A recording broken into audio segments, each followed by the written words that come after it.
श्री रुद्र संहिता तृतीय पार्वती खंड।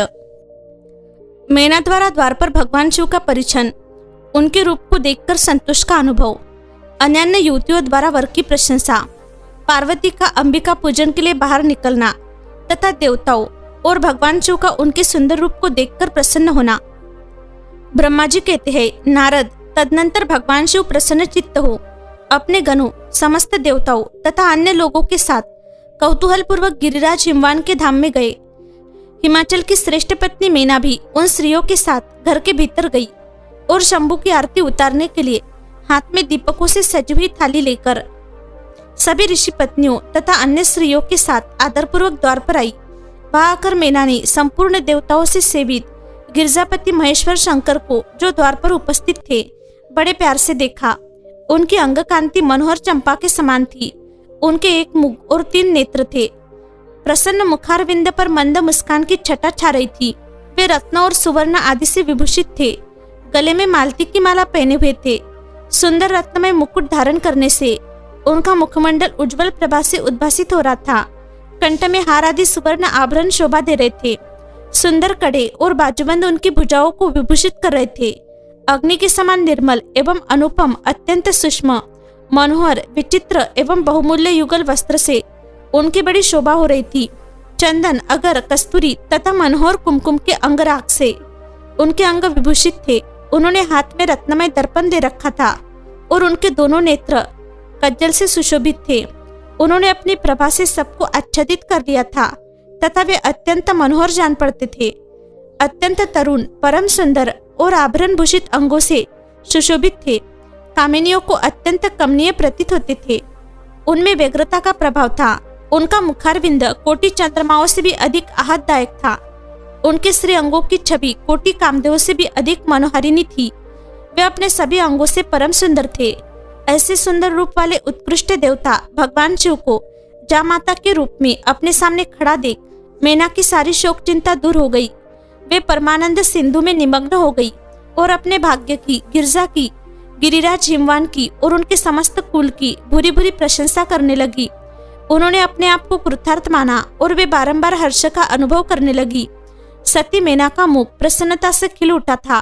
वे अपने दामाद की शोभा का सानंद अवलोकन करती हुई उनकी आरती उतारने लगी। गिरजा की कही हुई बातों को बारंबार याद करके मैना को बड़ा विस्मय हो रहा था। वे हर्षोत्फुल्ल मुखारविंद से युक्त हो मन ही मन यो कहने लगी, पार्वती ने मुझसे पहले जैसा वर्णन बताया था उससे भी अधिक सौंदर्य मैं इन परमेश्वर शिव के अंगों में देख रही हूँ। महेश्वर का मनोहर लावण्य इस समय अवर्णीय है। ऐसा सोचकर आश्चर्यचकित हुई मैना अपने घर के भीतर आई।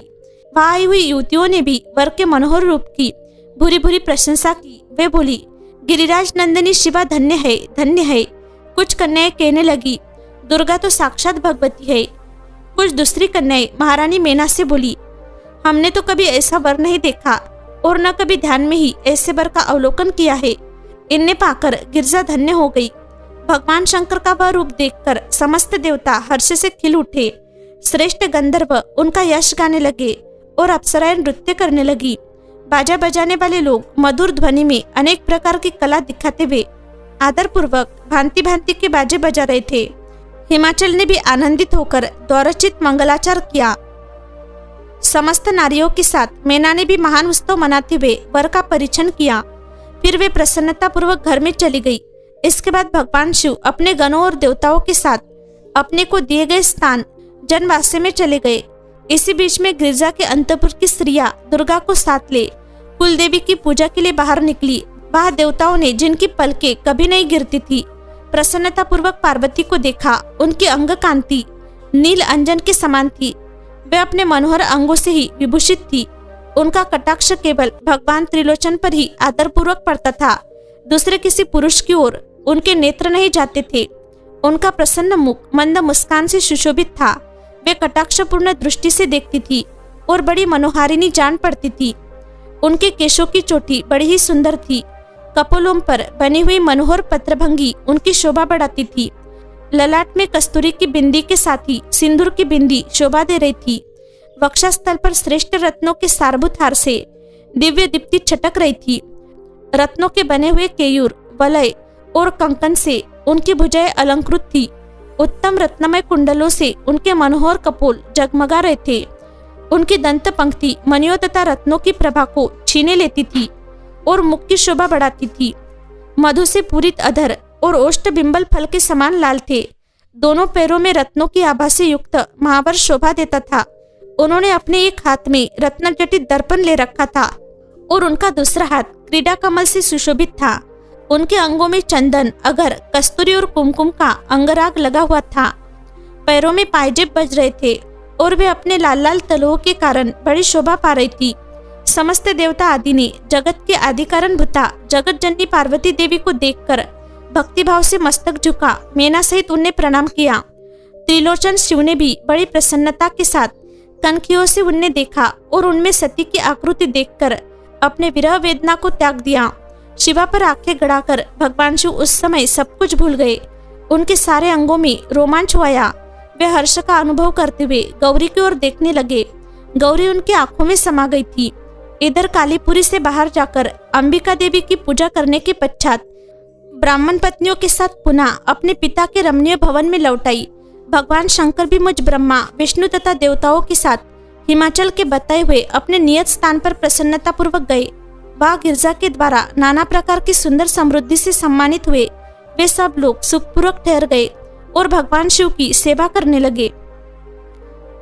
वर पक्ष के आभूषणों से विभूषित शिवा की निराजना, कन्यादान के समय वर के साथ सब देवताओं का हिमाचल के घर के आंगन में विराजना तथा वर वधु के द्वारा एक दूसरे का पूजन। ब्रह्मा जी कहते हैं, नारद तदनंतर गिरिश्रेष्ठ हिमवान ने प्रसन्नता और उत्साह के साथ वेद मंत्रों द्वारा दुर्गा और शिवा का उपस्नान करवाया। तत्पश्चात गिरजा की प्रार्थना से श्री विष्णु आदि देवता तथा मुनि कौतूहल पूर्वक उनके घर के भीतर गए।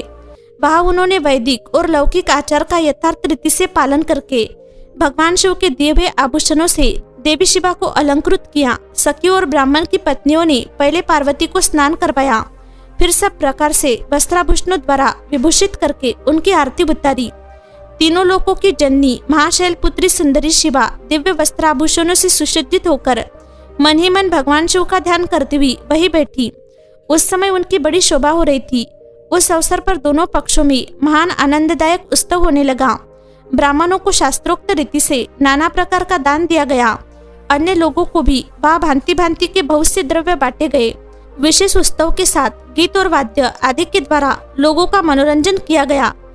तदनंतर मैं ब्रह्मा, भगवान विष्णु, इंद्र आदि देवता तथा मुनि ये सबके सब बड़ी प्रसन्नता के साथ सानंद उत्सव मनाते हुए भक्ति भाव से शिवा को प्रणाम कर शिव के चरणारविंदों के चिंतन पूर्वक हिमाचल की आज्ञा ले अपने अपने स्थान पर चले गए।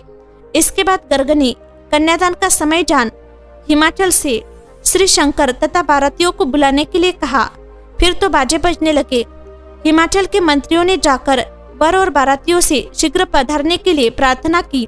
वे बोले, कन्यादान के लिए उचित समय आ गया है, अंततः आप लोग शीघ्र मंडप में पधारे।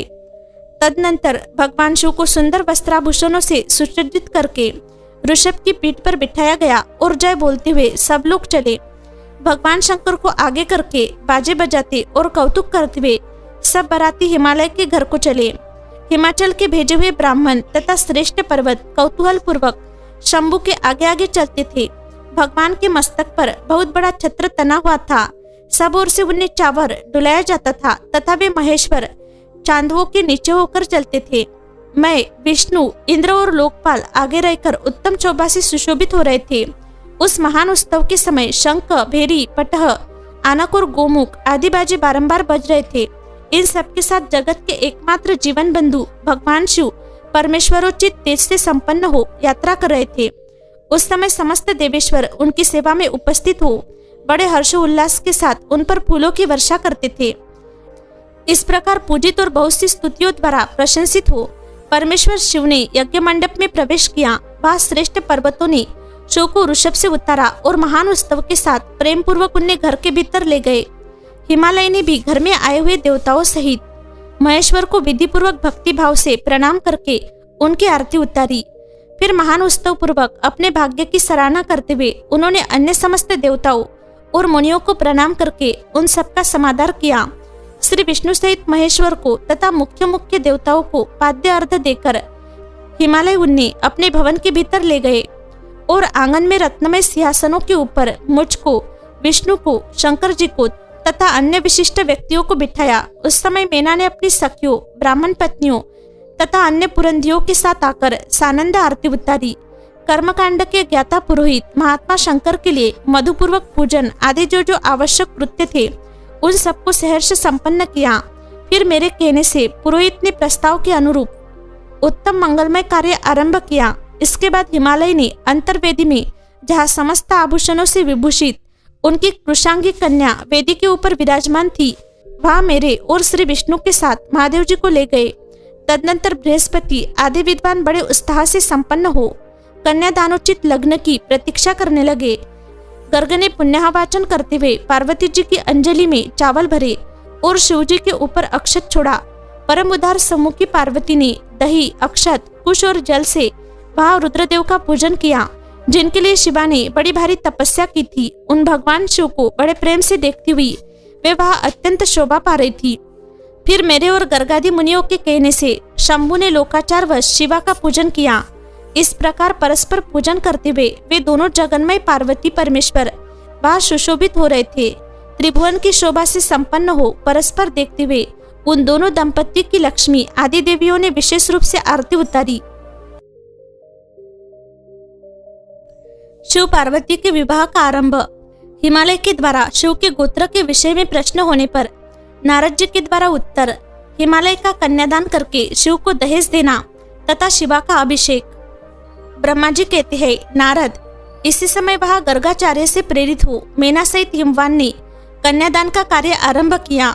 उस समय वस्त्राभूषणों से विभूषित महाभागा मेना सोने का कलश लिए पति हिमवान के दाहिने भाग में बैठी। तत्पश्चात पुरोहित सहित हर्ष से भरे हुए शैलराज ने पाद्य आदि के द्वारा वर का पूजन करके वस्त्र, चंदन और आभूषणों द्वारा उनका वरण किया। इसके बाद हिमाचल ने ब्राह्मणों से कहा, आप लोग तिथि आदि के कीर्तन पूर्वक कन्यादान के संकल्प वाक्य का प्रयोग बोले। उसके लिए अवसर आ गया है। वे सब द्विज श्रेष्ठ काल के ज्ञाता थे। अंत तथास्तु कहकर वे सब बड़ी प्रसन्नता के साथ तिथि आदि का कीर्तन करने लगे। तदनंतर सुंदर लीला करने वाले परमेश्वर शंभु के द्वारा मन ही मन प्रेरित हो हिमाचल ने प्रसन्नता पूर्वक हंसकर उनसे कहा, शंभु, आप अपने गोत्र का परिचय दे, प्रवर, कुल, नाम, वेद और शाखा का प्रतिपादन करे। अब अधिक समय न बिताए। हिमाचल की यह बात सुनकर भगवान शंकर सुमुख होकर भी विमुख हो गए, असोचनीय होकर भी तत्काल सोचनीय अवस्था में पड़ गए। उस समय श्रेष्ठ देवताओं, मुनियों, गंधर्वों, यक्षों और सिद्धों ने देखा कि भगवान शिव के मुख से कोई उत्तर नहीं निकल रहा है। नारद, यह देखकर तुम हंसने लगे और महेश्वर का मन ही मन स्मरण करके गिरिराज से यो बोले। नारद ने कहा, पर्वतराज, तुम मूर्धा के वशीभूत होकर कुछ भी नहीं जानते। महेश्वर से क्या कहना चाहिए और क्या नहीं, इसका तुम्हें पता नहीं है। वास्तव में तुम बड़े बहिर्मुख हो। तुमने इस समय साक्षात हर से उनका गोत्र पूछा है और उसे बताने के लिए उन्हें प्रेरित किया है। तुम्हारी यह बात अत्यंत उपहासजनक है। पर्वतराज, इनके गोत्र, कुल और नाम को तो विष्णु और ब्रह्मा आदि भी नहीं जानते, फिर दूसरों की क्या चर्चा है। शैलराज, जिनके एक दिन में करोड़ों ब्रह्माओं का लय होता है, उन्हीं भगवान शंकर को तुमने आज काली के तपोबल से प्रत्यक्ष देखा है। इनका कोई रूप नहीं है। ये प्रकृति से परे निर्गुण परब्रह्म परमात्मा है। निराकार, निर्विकार, मायाधीश एवं परात्पर है। गोत्र, कुल और नाम से रहित स्वतंत्र परमेश्वर है। साथ ही अपने भक्तों के प्रति बड़े दयालु है। भक्तों की इच्छा से ही ये निर्गुण से सगुण हो जाते हैं। निराकार होते हुए भी सुंदर शरीर धारण कर लेते हैं और अनामा होकर भी बहुत से नाम वाले हो जाते हैं। ये गोत्रहीन होकर भी उत्तम गोत्र वाले हैं, कुलहीन होकर भी कुलीन है। पार्वती की तपस्या से ही ये आज तुम्हारे जमाता बन गए हैं, इसमें संशय नहीं है। गिरिश्रेष्ठ, इन लीला बिहारी परमेश्वर ने चराचर जगत को मोह में डाल रखा है। कोई कितना ही बुद्धिमान क्यों न हो, वह भगवान शिव को अच्छी तरह नहीं जानता। ब्रह्मा जी कहते हैं, मुनि, ऐसा कहकर शिव की इच्छा से कार्य करने वाली तुझ ज्ञानी देवर्षि ने शैलराज को अपनी वाणी से हर्ष प्रदान करते हुए फिर इस प्रकार उत्तर दिया। नारद बोले, शिवा को जन्म देने वाले तात महाशैल, मेरी बात सुनो और उसे सुनकर अपनी पुत्री शंकर जी के हाथ में दे दो।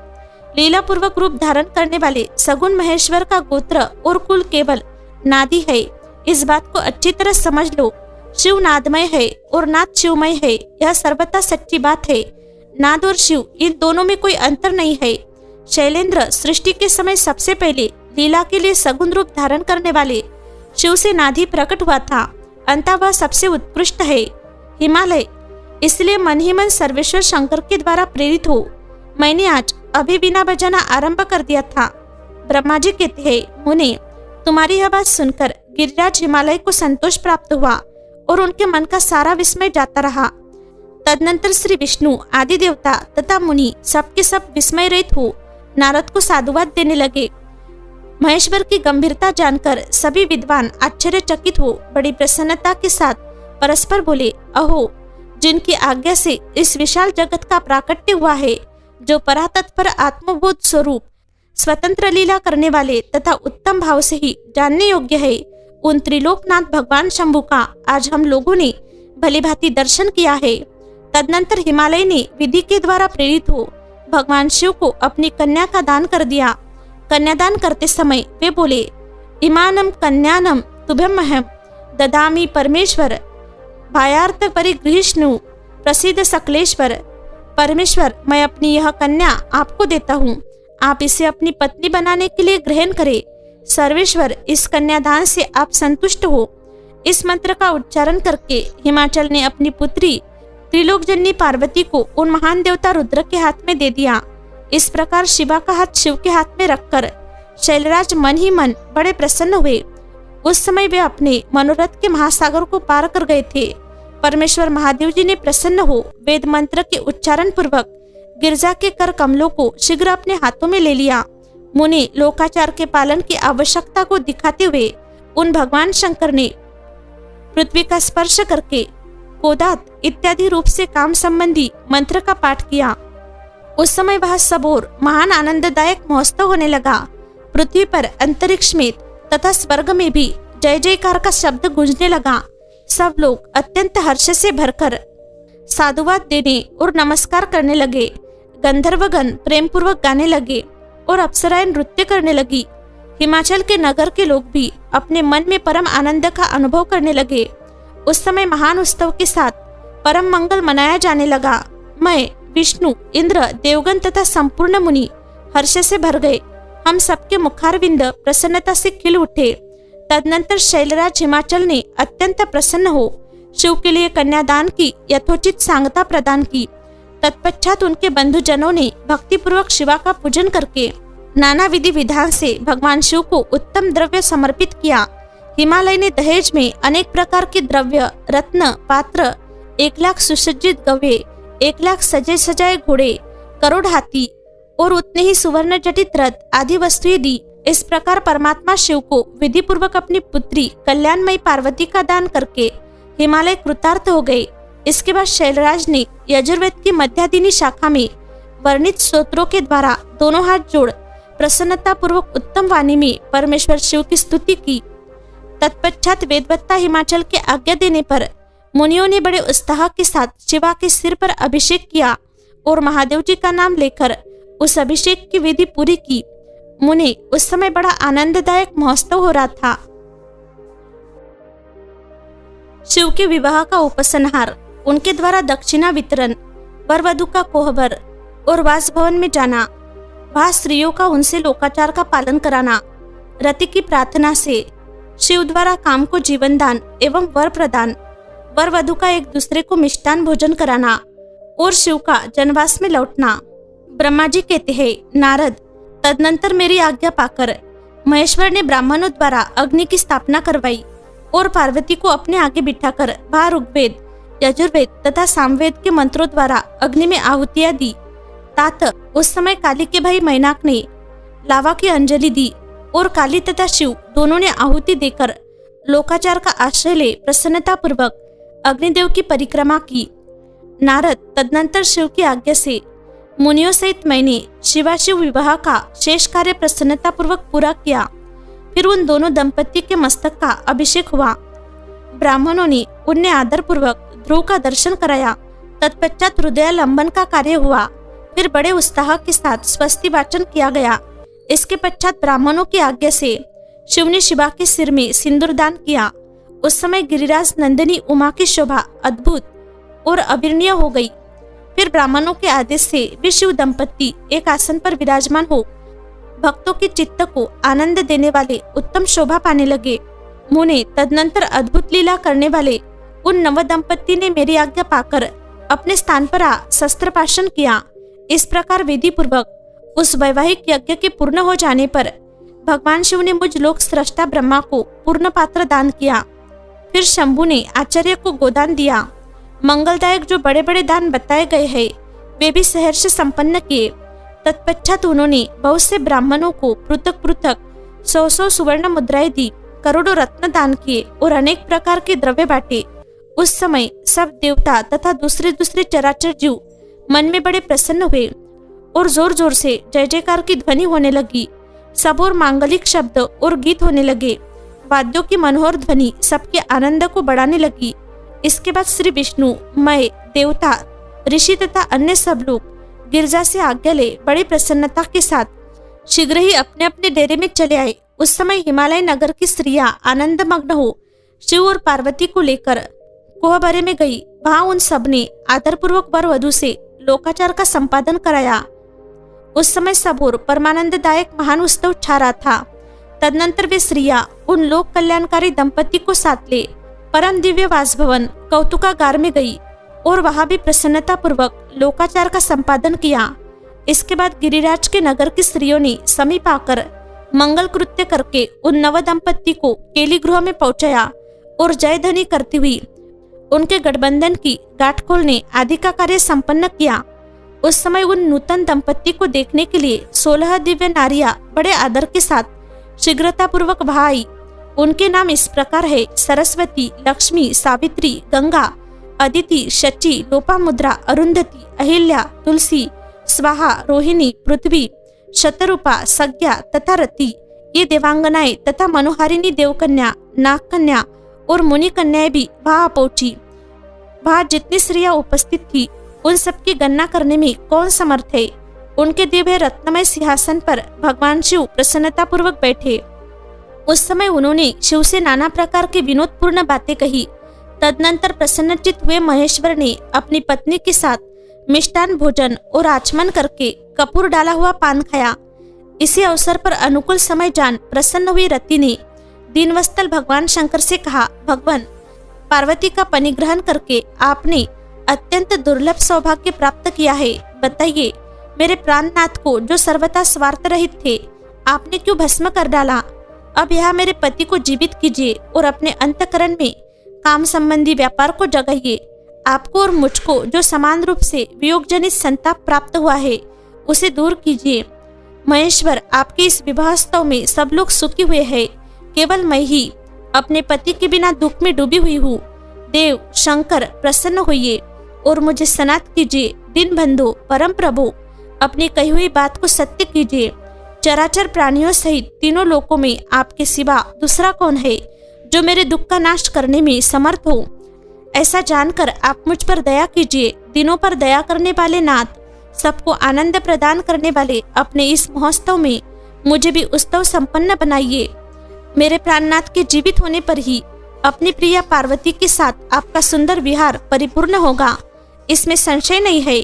सर्वेश्वर, आप सब कुछ करने में समर्थ है, क्योंकि आप ही परमेश्वर है। या अधिक कहने से क्या लाभ? सर्वेश्वर, आप शीघ्र मेरे पति को जीवित कीजिए। ऐसा कहकर रति ने गांठ में बंधा हुआ कामदेव के शरीर का भस्म शंभु को दे दिया और उनके सामने हाँ नाथ कहकर रोने लगी। रति का रोदन सुनकर सरस्वती आदि सभी देवियां रोने लगी और अत्यंत दीन वाणी में बोली, प्रभु, आपका नाम भक्तवत्सल है, आप दीन बंधु और दया के सागर है। अंता काम को जीवन दान दीजिए और रति को उत्साहित कीजिए। आपको नमस्कार है। ब्रह्मा जी कहते हैं, नारद, उन सब की यह बात सुनकर महेश्वर प्रसन्न हो गए। उन करुणा सागर प्रभु ने तत्काल ही रति पर कृपा की। भगवान शूलपनी की अमृतमय दृष्टि पड़ते ही पहले जैसे रूप, वेश और चिन्ह से युक्त अद्भुत मूर्तिधारी सुंदर कामदेव उस भस्म से प्रकट हो गया। अपने पति को वैसे ही रूप, आकृति, मंद मुस्कान और धनुष बाण से युक्त देख रति ने महेश्वर को प्रणाम किया। वह कृतार्थ हो गई। उसने प्राणनाथ की प्राप्ति कराने वाले भगवान शिव का अपने जीवित पति के साथ हाथ जोड़कर बारंबार स्तवन किया। पत्नी सहित काम की हुई स्तुति को सुनकर दया हृदय भगवान शंकर अत्यंत प्रसन्न हुए और इस प्रकार बोले। शंकर ने कहा, मनोभव, पत्नी सहित तुमने जो स्तुति की है उससे मैं बहुत प्रसन्न हूँ।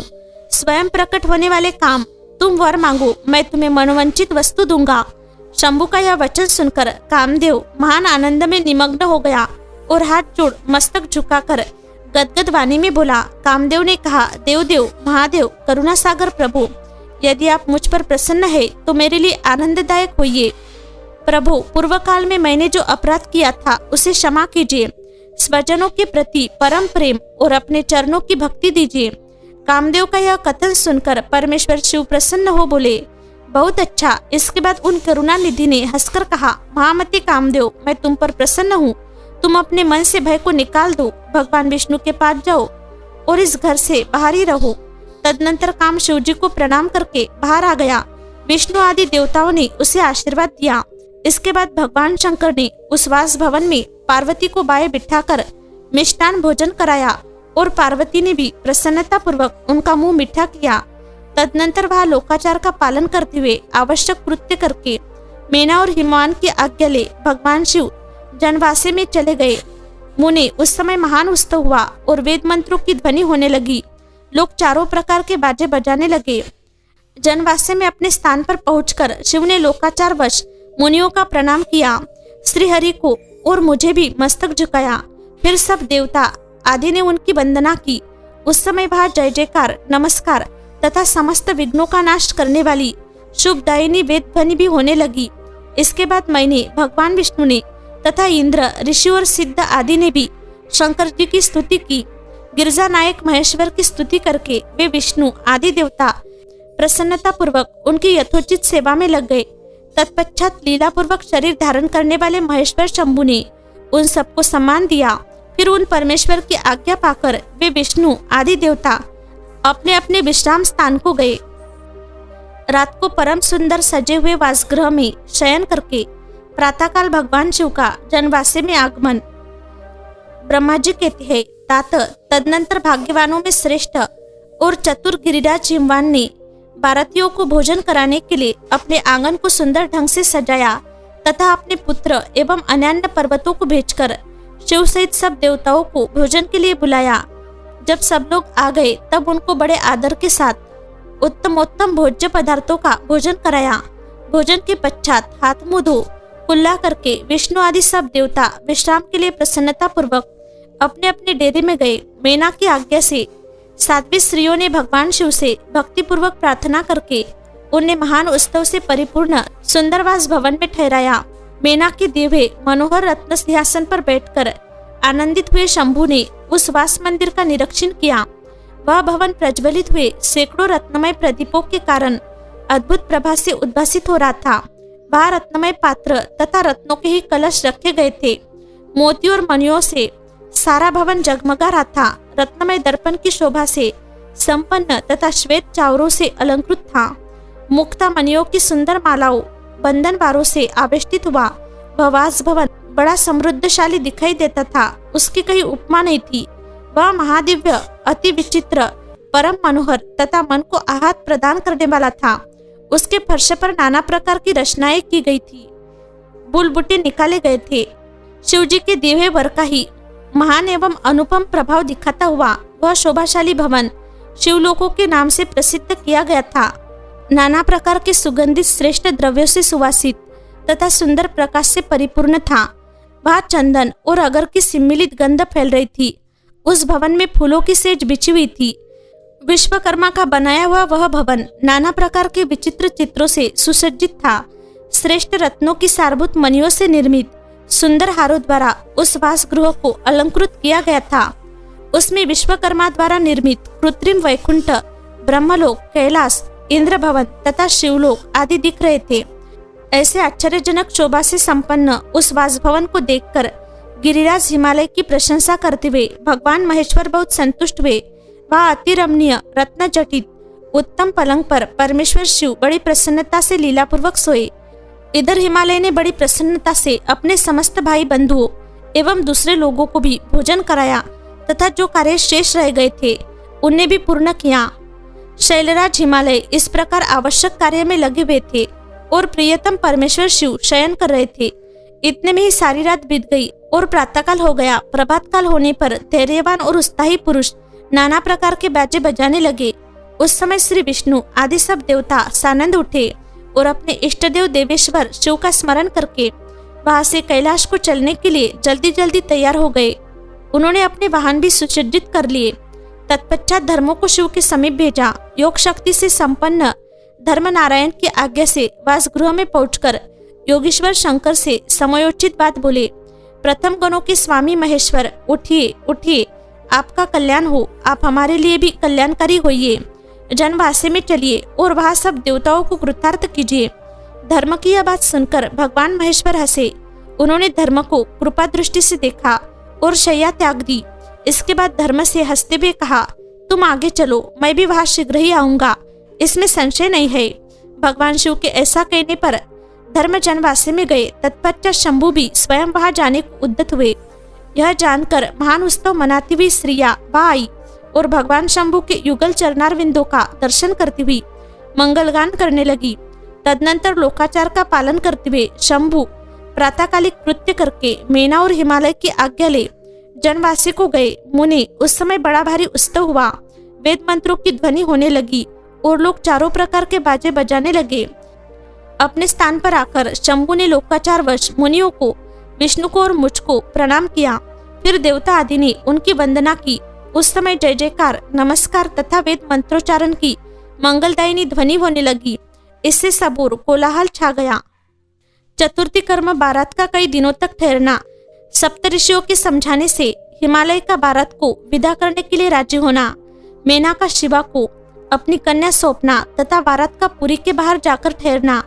ब्रह्मा जी कहते हैं, तदनंतर विष्णु आदि देवता तथा ऋषि कैलाश लौटने का विचार करने लगे। तब हिमालय ने जनवासी में आकर सबको भोजन के लिए निमंत्रित किया। तत्पश्चात देवेश्वर शिव को आमंत्रित करके हिमाचल अपने घर को गए और नाना प्रकार के विधान से भोजनोत्सव की तैयारी करने लगे। उन्होंने प्रसन्नता और उत्कंठा के साथ भोजन के लिए परिवार सहित भगवान शिव को यथोचित रीति से अपने घर बुलवाया। शंभु के, विष्णु के, मेरे, अन्य सब देवताओं के, मुनियों के तथा वहां आए हुए अन्य सब लोगों के भी चरणों को बड़े आदर के साथ धोकर उन सबको गिरिराज ने मंडप के भीतर सुंदर आसनों पर बिठाया। फिर अपने भाई बंधुओं को साथ लेकर उनके सहयोग से उन सब अतिथियों को नाना प्रकार से सरस पदार्थों द्वारा पूर्णतया तृप्त किया। मेरे, विष्णु के तथा शंभु के साथ सब लोगों ने अच्छी तरह भोजन किया। नारद विधिवत भोजन और आचमन करके तृप्त और प्रसन्न हुए सब लोग हिमालय से आज्ञा ले अपने अपने डेरे पर गए। मुनि, इसी प्रकार तीसरे दिन भी गिरिराज ने विधिवत दान, मान और आदर आदि के द्वारा उन सबका सत्कार किया। चौथा दिन आने पर शुद्धता पूर्वक सविधि चतुर्थी कर्म हुआ, जिसके बिना विवाह यज्ञ अधूरा ही रह जाता है। उस समय नाना प्रकार का उत्सव हुआ। साधुवाद और जय जयकार की ध्वनि हुई। बहुत से सुंदर दान दिए गए। भांति भांति के सुंदर गान और नृत्य हुए। पांचवें दिन सब देवताओं ने बड़े हर्ष और अत्यंत प्रेम के साथ शैलराज को सूचित किया कि अब हम लोग यहाँ से जाना चाहते हैं, आप आज्ञा प्रदान करें। उनकी यह बात सुन गिरिराज हिमवान हाथ जोड़कर बोले, देवगण, आप लोग कुछ दिन और ठहरे तथा मुझ पर कृपा करें। यो कहकर उन्होंने स्नेह के साथ उन देवताओं को, भगवान शिव को, विष्णु को, मुझको तथा अन्य लोगों को बहुत दिनों तक ठहराया और प्रतिदिन विशेष आदर सत्कार किया। इस प्रकार देवताओं के वहां रहते हुए बहुत दिन बीत गए। तब उन सब ने गिरिराज के पास सप्तऋषियों को भेजा। सप्तऋषियों ने हिमवार और बेना से समयोचित बात कहकर उन्हें समझाया, परम शिव तत्व का वर्णन किया तथा प्रसन्नता पूर्वक उनके सौभाग्य की सराहना की। मुनि, उनके समझाने से गिरिराज ने बारात को विदा करना स्वीकार कर लिया। तत्पश्चात भगवान शंभु यात्रा के लिए उद्यत हो देवता आदि के साथ शैलराज के पास आए। देवेश्वर शिव देवताओं सहित कैलाश की यात्रा के लिए जब उद्यत हुए, उस समय मेना उच्च स्वर से रोने लगी और उन कृपा निधान से बोली। मेना ने कहा, कृपा निधे, कृपा करके मेरी शिवा का भलीभांति लालन पालन कीजिएगा। आप आशुतोष है, पार्वती के श्रेष्ठ अपराधों को भी क्षमा कीजिएगा। मेरी बच्ची जन्म जन्म में आपके चरणार बिंदु की भक्त रही है और रहेगी। उसे सोते और जागते समय भी अपने स्वामी महादेव के सिवा दूसरी किसी वस्तु की सुध नहीं रहती। मृत्युंजय आपके प्रति भक्ति भाव की बातें सुनते ही यह हर्ष के आंसू बहाती हुई पुलकित हो उठती है और आपकी निंदा सुनकर ऐसा मौन साध लेती है मानो मर ही गई हो। ब्रह्मा जी कहते हैं, नारद, ऐसा कहकर मेनका ने अपनी बेटी शिवा को सौंप दी और उन दोनों के सामने ही उच्च स्वर से रोती हुई वह मूर्छित हो गई। तब महादेव जी ने मेना को समझाकर सचेत किया और उनसे विदा ले देवताओं के साथ महान उत्सव पूर्वक यात्रा की। वे सब देवता अपने स्वामी शिव तथा सेवक गणों के साथ चुपचाप कैलाश पर्वत की ओर प्रस्थित हुए। वे मन ही मन शिवा का चिंतन कर रहे थे। हिमाचलपुरी के बाहरी बगीचे में आकर शिव सहित सब देवता हर्ष और उत्साह के साथ ठहर गए और शिवा के आगमन की प्रतीक्षा करने लगे। मुनीश्वर, इस प्रकार देवताओं सहित शिव की श्रेष्ठ यात्रा का वर्णन किया गया। अब शिव की यात्रा का वर्णन सुनो, जो विरह व्यथा और आनंद दोनों से संयुक्त है। मेना की इच्छा के अनुसार एक ब्राह्मण पत्नी का पार्वती को पतिव्रत धर्म का उपदेश देना। ब्रह्मा जी कहते हैं, नारद, तदनंतर सप्तऋषियों ने हिमालय से कहा, गिरिराज, अब आप अपनी पुत्री पार्वती देवी की यात्रा का उचित प्रबंध करें। मुनीश्वर, यह सुनकर पार्वती के भावी विरह का अनुभव करके गिरिराज कुछ काल तक अधिक प्रेम के कारण विषाद में डूबे रह गए। कुछ देर बाद सचेत हो शैलराज ने तथास्तु कहकर मेना को संदेश दिया। मुनि हिमवान का संदेश पाकर हर्ष और शोक से वशीभूत हुई मेना पार्वती को विदा करने के लिए उद्यत हुई। शैलराज की प्यारी पत्नी मेना ने विधि पूर्वक वैदिक एवं लौकिक कुलाचार का पालन किया और उस समय नाना प्रकार के उत्सव मनाए। फिर उन्होंने नाना प्रकार के रत्न जडित सुंदर वस्त्रों और 12 आभूषणों द्वारा राजोचित श्रृंगार करके पार्वती को विभूषित किया। तत्पश्चात मेना के मनोभाव को जानकर एक सती साध्वी ब्राह्मण पत्नी ने गिरजा को उत्तम पतिव्रत की शिक्षा दी। ब्राह्मण पत्नी बोली, गिरिराज किशोरी, तुम प्रेम पूर्वक मेरा यह वचन सुनो। यह धर्म को बढ़ाने वाला, इहलोक और परलोक में भी आनंद देने वाला तथा श्रोताओं को भी सुख की प्राप्ति कराने वाला है। संसार में पतिव्रता नारी ही धन्य है, दूसरी नहीं। वही विशेष रूप से पूजनीय है। पतिव्रता सब लोगों को पवित्र करने वाली और समस्त पाप राशि को नष्ट कर देने वाली है। शिवे, जो पति को परमेश्वर के समान मानकर प्रेम से उसकी सेवा करती है, वह इस लोक में संपूर्ण भोगों का उपभोग करके अंत में कल्याणमयी गति को पाती है। सावित्री, लोपामुद्रा, अरुंधति, शांडिली, शतरूपा, अनुसया, लक्ष्मी, स्वधा, सती, सज्ञा, सुमति, श्रद्धा, मेना और स्वाहा, ये तथा और भी बहुत सी स्त्रियां साध्वी कही गई है। यह विस्तार भय से उनका नाम नहीं लिया गया। वे अपने पतिव्रत के बल से ही सब लोगों की पूजनीय तथा ब्रह्मा, विष्णु, शिव एवं मुनीश्वरों की भी माननीय हो गई है।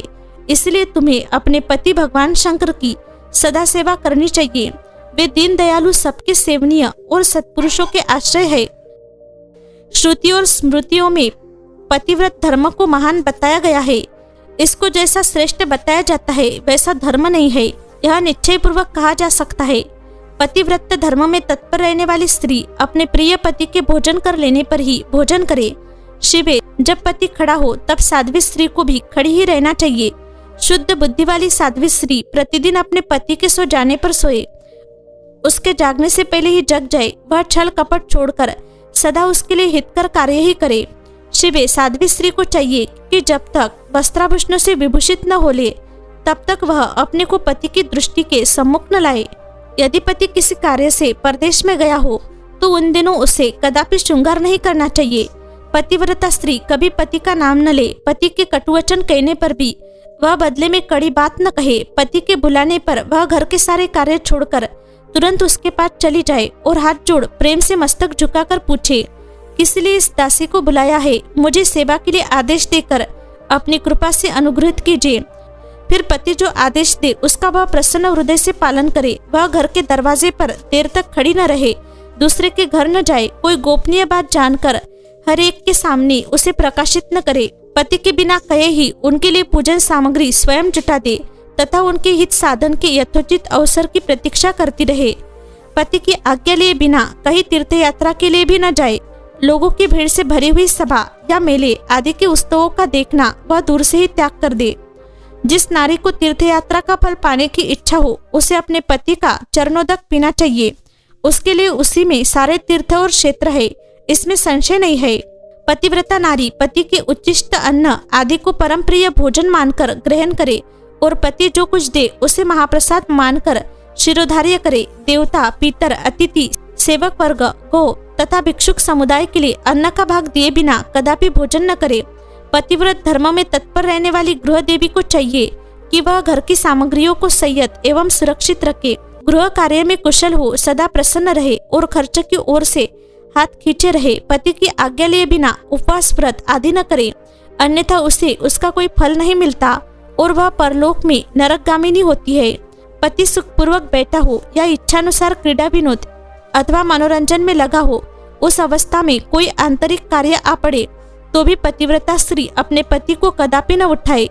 पति नपुंसक हो गया हो, दुर्गति में पड़ा हो, रोगी हो, बूढ़ा हो, सुखी हो अथवा दुखी हो, किसी भी दशा में नारी अपने उस एकमात्र पति का उल्लंघन न करे। रजस्वला होने पर वह 3 रात्रि तक पति को अपना मुंह न दिखाए, अर्थात उससे अलग रहे। जब तक स्नान करके शुद्ध न हो जाए तब तक अपनी कोई बात भी वह पति के कानों में न पड़ने दे। अच्छी तरह स्नान करने के पश्चात सबसे पहले वह अपने पति के मुख का दर्शन करे, दूसरे किसी का मुंह कदापि न देखे अथवा मन ही मन पति का चिंतन करके सूर्य का दर्शन करे।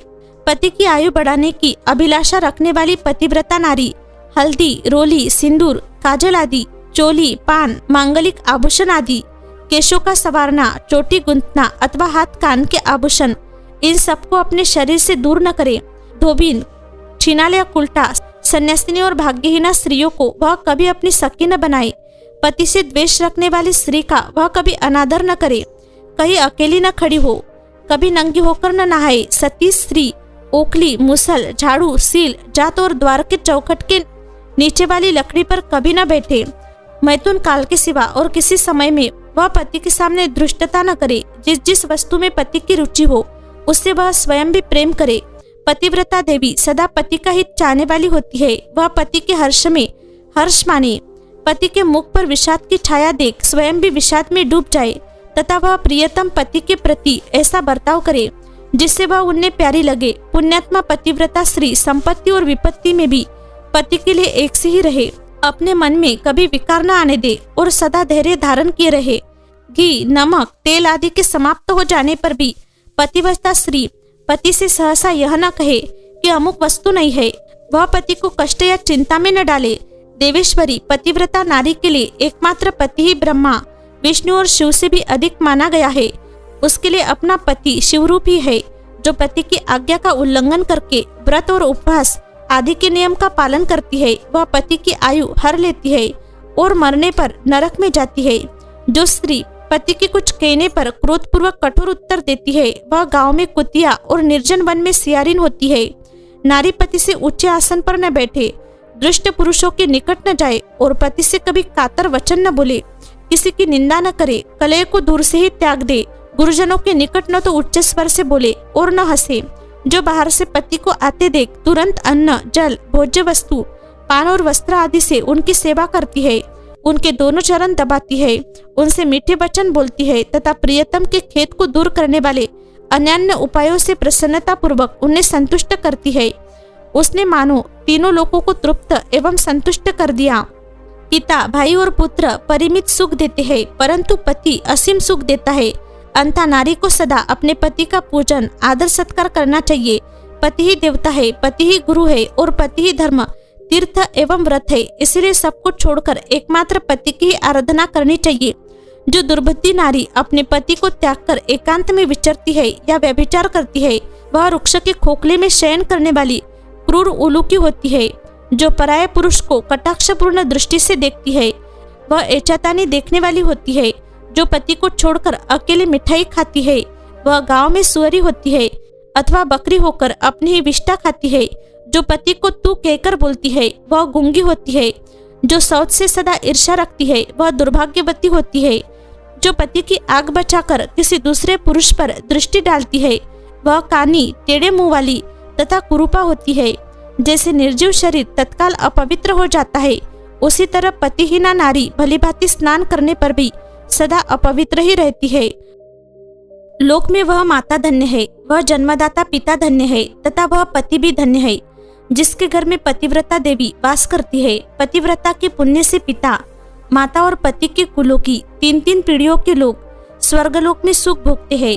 जो दुराचारिणी स्त्रियां अपना शील भंग कर देती है, वे अपने माता पिता और पति तीनों कुलों को नीचे गिराती है तथा इस लोक और परलोक में भी दुख भोगती है। पतिव्रता का पैर जहाँ जहाँ पृथ्वी का स्पर्श करता है, वहाँ वहाँ की भूमि पापहारिणी तथा परम पावन बन जाती है।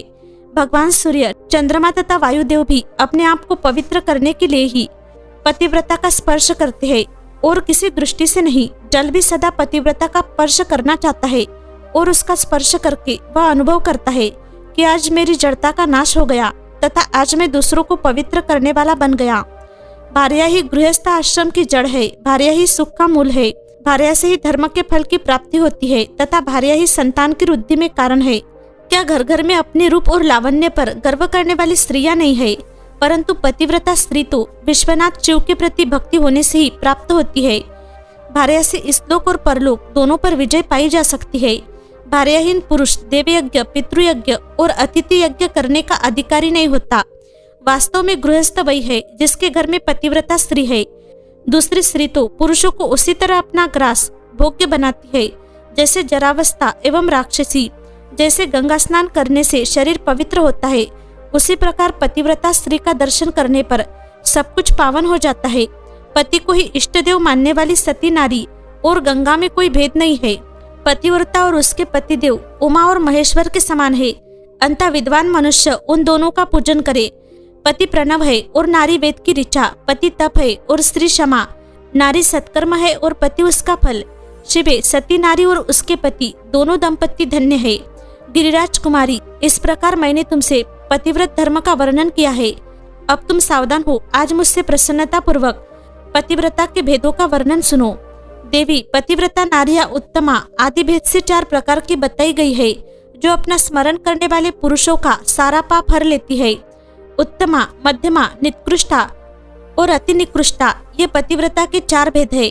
अब मैं इनके लक्षण बताती हूँ, ध्यान देकर सुनो।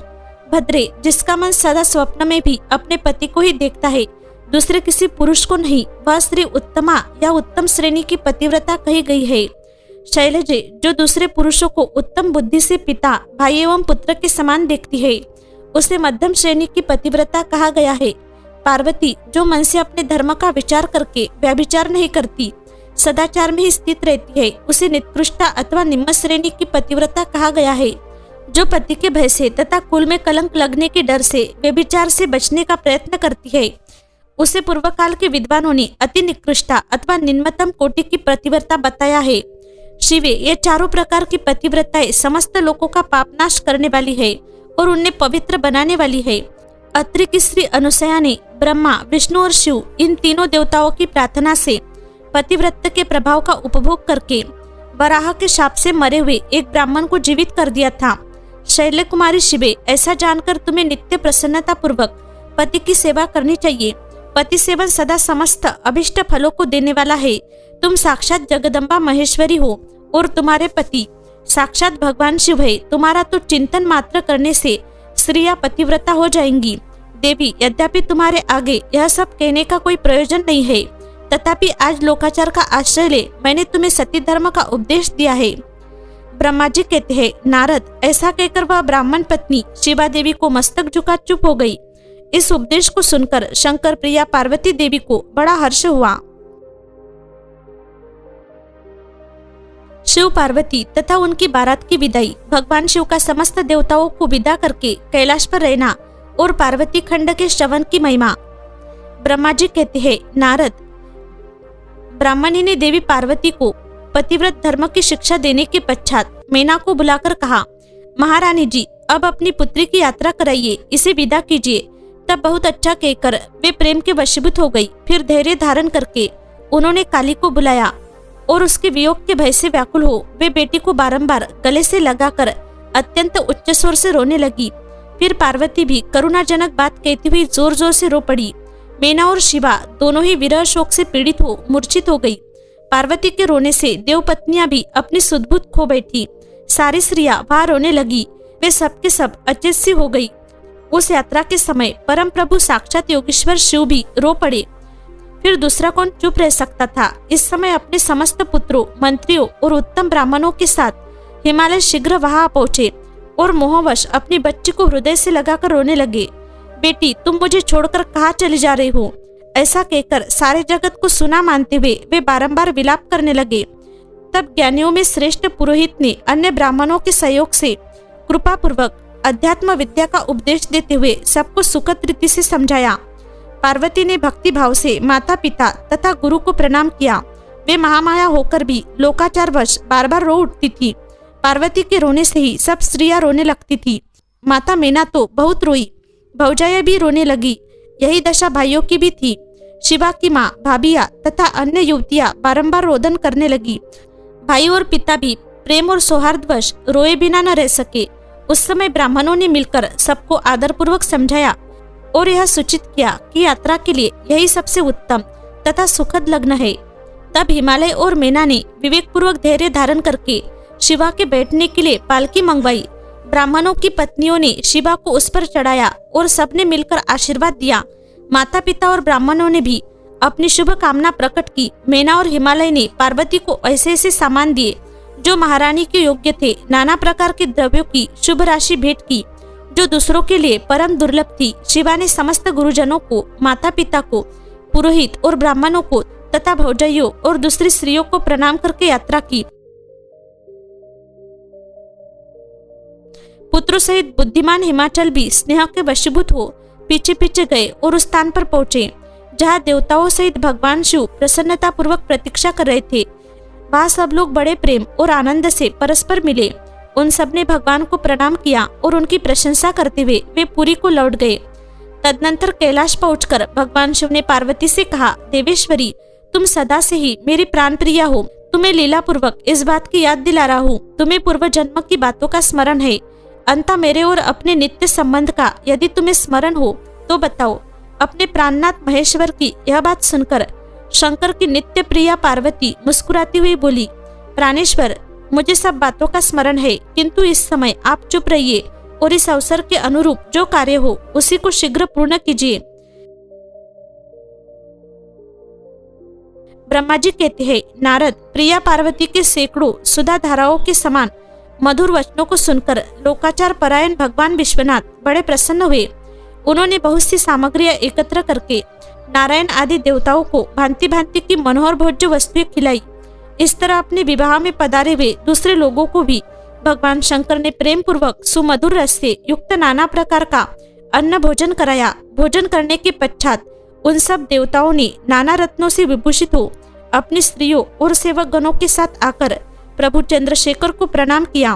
फिर प्रिय वचनों द्वारा प्रसन्नता पूर्वक उनकी स्तुति एवं परिक्रमा करके शिव विवाह की प्रशंसा करते हुए वे सब लोग अपने अपने धाम को चले गए। मुने, साक्षात भगवान शिव ने लोकाचारवश भगवान विष्णु को और मुझको भी प्रणाम किया। ठीक उसी तरह जैसे वामन रूपधारी श्री हरि ने महर्षि कश्यप को नमस्कार किया था, तब मैंने और श्री विष्णु ने शिव को हृदय से लगाकर उनको आशीर्वाद दिया। तदनंतर श्री हरि ने उन्हें परब्रह्म परमात्मा मानकर उनकी उत्तम स्तुति की। इसके बाद मेरे सहित भगवान विष्णु शिव से विदा ले शिवा और शिव को प्रसन्नता पूर्वक हाथ जोड़ उनके विवाह की प्रशंसा करते हुए अपने उत्तम धाम को गए। भगवान शिव भी पार्वती के साथ सानंद विहार करते हुए अपने निवासभूत कैलाश पर्वत पर रहने लगे। समस्त शिव गणों को इस विवाह से बड़ा सुख मिला। वे अत्यंत भक्ति पूर्वक शिवा और शिव की आराधना करने लगे। तात, इस प्रकार मैंने परम मंगलमय शिव विवाह का वर्णन किया। यह शोकनाशक, आनंददायक तथा धन और आयु की वृद्धि कराने वाला है। जो पुरुष भगवान शिव और शिवा में मन लगाकर पवित्र हो, प्रतिदिन इस प्रसंगों को सुनता अथवा नियम पूर्वक दूसरों को सुनाता है, वह शिवलोक प्राप्त कर लेता है। यह अद्भुत आख्यान कहा गया जो मंगल का आवासस्थान है। यह संपूर्ण विघ्नों को शांत करके समस्त रोगों का नाश करने वाला है। इसके द्वारा स्वर्ग, यश, आयु तथा पुत्र और पौत्रों की प्राप्ति होती है। यह संपूर्ण कामनाओं को पूर्ण करता, इस लोक में भोग देता और परलोक में मोक्ष प्रदान करता है। इस शुभ प्रसंग को सुनने से अपमृत्यु का शमन होता है और परम शांति की प्राप्ति होती है। यह समस्त दुस्वप्नों का नाशक तथा बुद्धि एवं विवेक आदि का साधक है। अपने शुभ की इच्छा रखने वाले लोगों को शिव संबंधी सभी उत्सवों में प्रसन्नता के साथ प्रयत्न पूर्वक इसका पाठ करना चाहिए। यह भगवान शिव को संतोष प्रदान करने वाला है। विशेषतः देवता आदि की प्रतिष्ठा के समय तथा शिव संबंधी सभी कार्यों के प्रसंग में प्रसन्नता पूर्वक इसका पाठ करना चाहिए अथवा पवित्र हो शिव पार्वती के इस कल्याणकारी चरित्र का श्रवण करना चाहिए। ऐसा करने से समस्त कार्य सिद्ध होते हैं। यह सत्य है, इसमें संशय नहीं है। रुद्र संहिता का पार्वती खंड संपूर्ण।